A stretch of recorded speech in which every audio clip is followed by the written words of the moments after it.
দেখো, তোমাদের মধ্যে অনেক স্টুডেন্ট কিন্তু খুব তাড়াহুড়ো করছো। তো তাড়াহুড়ো করে কিছুই হবে না, তোমাদের রেজাল্ট যে টাইমে বেরোবার কথা সেই টাইমেই বেরোবে। তোমরা কনফার্ম থাকো, আজ তোমরা রেজাল্ট পেয়ে যাবে। তো তোমাদের ওই জন্যে অনেকে আমাকে লিখছে যে দাদা খাতা দেখা টাফ হবে, আমি 3টে সাবজেক্টে ব্যাক পেয়ে যাব, এরকম বিভিন্ন সমস্যা। তো দেখো, এইগুলো কোনো সমস্যাই নয়, রেজাল্ট বেরোলেই বুঝতে পারবে তোমাদের সবার পরীক্ষা খুব ভালো হয়েছে।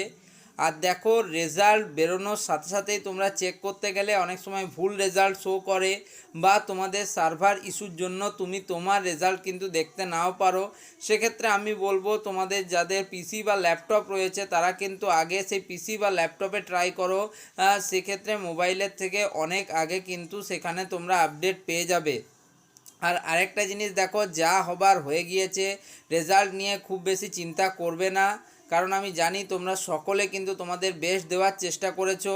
আর যদি না দিয়ে থাকো, নেক্সট সেমিস্টার আসবে, তাতে আরও ভালো করে তোমরা করবে। আর দেখো, তোমরা কিন্তু অবশ্যই নিজেদের সামনে নিজেদের রেজিস্ট্রেশন নাম্বার এবং রোল এবং নাম্বার এই দুটোকে রেডি করে রাখো। যেহেতু তোমাদের সাইটে অনেক বেশি লোড পড়ছে, তাই কিন্তু সাইট আন্ডার মেনটেন্যান্সে চলে যাচ্ছে। তো তাই বলবো তোমাদেরকে যে তোমরা একটু ওয়েট করে নাও, যখন কিন্তু রেজাল্ট তোমরা প্রত্যেকে চেক করতে পারবে, তখন জানবে যে মেনটেন্যান্স কিন্তু ইস্যুটা সলভ হয়ে গিয়েছে।